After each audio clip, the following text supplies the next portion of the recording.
Welcome, Sagittarius. This is your weekly focus for May the 14th through to the 20th, 2018. My name is Tilly, and this is Tarot with Tilly, and thank you. Thank you so much for all the positive, loving, supportive energy that you send my way each and every day. We've had some really wild readings, and the cards are starting to get a mind of their own. So we'll cut the cards and find out what the energy is that surrounds us, and how to use that energy in a positive light in order to go forward on our path. What do we have with Three of Pentacles? Well, you're making the plan. You're thinking things through. You're creating your better tomorrow one step at a time, one bite at a time, one small step at a time. You're grounding yourself. You're making the plan. You're seeing what works in your life. You're reorganizing the priority list. Maybe you are redoing your finances. And you know it's a long-term commitment. Whatever you are planning right now, it's long-term. It's not short-term when this card comes up. Yeah, we might have some little short-term goals. We should, even if the longer the goal, the more short little goals that you really need to set into place to know that you are getting somewhere, to know that you are still on the right path.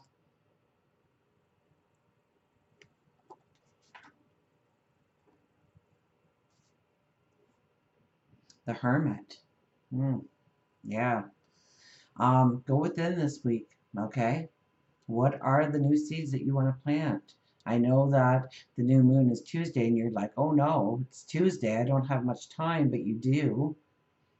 Okay, for the next 2 weeks, we'll be in new moon energy to think about the seeds we want to plant, the goals we want to set for our lives. The hermit is one that goes into the cave, goes into the desert. And he looks at his life and he says, this is good, this is bad.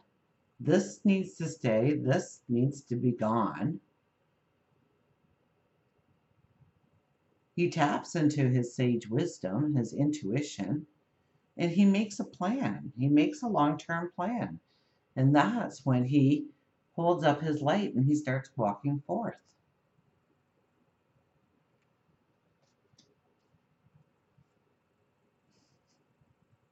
And the Death card. Well, what are we putting an ending to?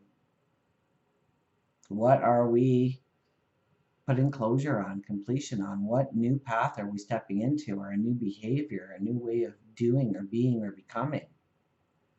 And you're kind of welcoming this. It's kind of like you've been sitting on the fence for something for so long, and you're finally making that commitment to yourself.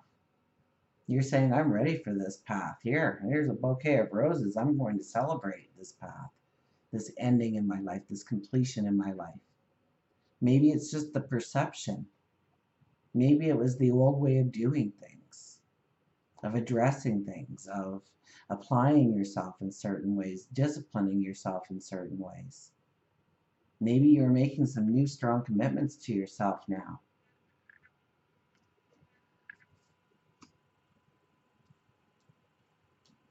Work and career, King of Swords. You know, you're making a commitment here, that's for sure.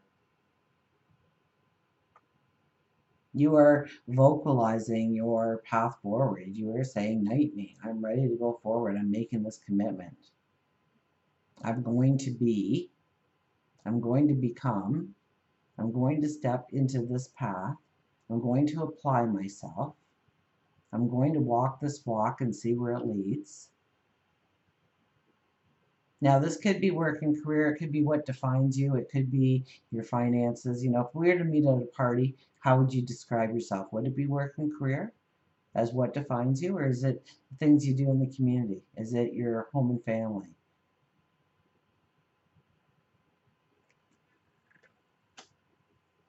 Relationships. Oh, Seven of Wands for relationships.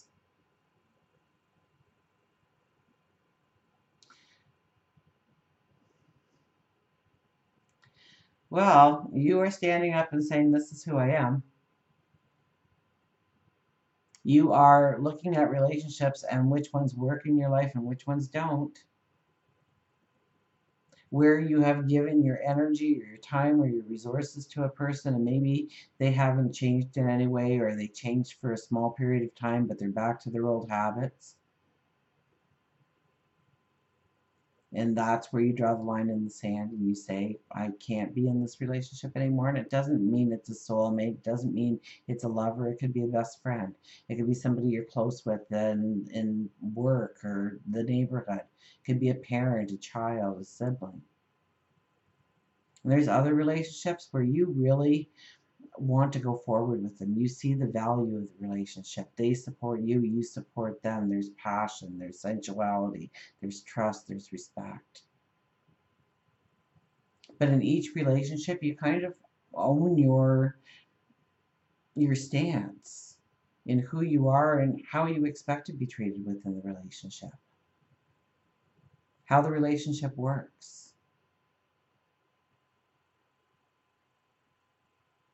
So there's a kind of a mature strength with you this week when it comes to your relationships. Of knowing what relationships you really truly want to invest your time or your energy or your resources or you into, and which ones you need to walk away from, or you need to put some distance between you in order to look yourself in the eye, in order to respect yourself, in order to show yourself that you are deserving and worthy and valuable in life. Spirituality, the King of Wands. King of Wands, you want to have fun in life? You want to have passions and step into dreams and desires and, see it in your meditations. See it in your times of reflection. Say it in your prayers. Get excited about where you're going. Get excited about who you are. I think I've said it before and I'll say it again. When Saturn came through your sign, a lot of you had to grow up and it wasn't fun. It got serious. What was that all about? And this is telling you to reconnect with your vitality, your purpose, your exuberance for life. To see yourself having fun, to reflect on how you can bring fun into your life, joy into your life, happiness into your life. I get daring or risk taking here, so maybe you got a little bit too mature. Okay, yeah, you can be mature. The King of Wands, you don't get that at a young age. You don't become king overnight. You don't get born and then you're king. Well, some cultures, I guess you would, but there's always someone to oversee you and really make the decisions for you until a certain age. But he's not young. He's, but yet he's like, let's do this thing. Let's have fun. Let's invent. Let's explore. Let's go on the journey. Let's open up those floodgates. Let's take away those limitations we put on ourselves. So you want something to meditate about. You want something to reflect on this week. It's about where there needs to be joy and happiness and fun while going after and pursuing your passions and your dreams this week. Raising your vitality in some way. Health and well-being, Five of Pentacles. Oh, you really are stripping things down. You are taking stock of who you are, your routines, your exercise, your health, your fitness, the amount of sleep you're getting, the foods you're eating, and you're going right back to the very basics of what is necessary in order to live a strong, healthy life. So expect things to change. I don't think things will change this week per se, but you're starting to say, this is important. I need to, maybe it's you smoke and you're like, okay, if I don't have my lungs and I can't breathe, my life expectancy goes downhill.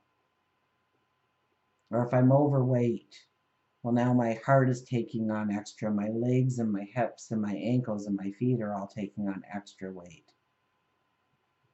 I feel sluggish or sloth-like. I just don't have the energy because I've got this extra weight I carry around. It impedes my breathing and impedes my heart. What I do in a social context or for having fun. And maybe I need to get back into shape. Or maybe I've been eating too much junk food and I'm not getting the proper nutrition. Maybe I'm not sleeping enough and I'm burning the candle at both ends. And you know what? If I can't get a good night's sleep, I'm not very effective each and every day. And I need to be effective each and every day. So it's kind of like you are looking at your life and you're saying what works and what doesn't, and be very mindful of the stresses in your life. What needs to come off your plate in order for you to get rid of a fear or an anxiety. You know, if you're worried about your finances, then sit down and make a budget for yourself and take that fear away, or at least know what you're looking at. And until we meet again, remember, I do love you.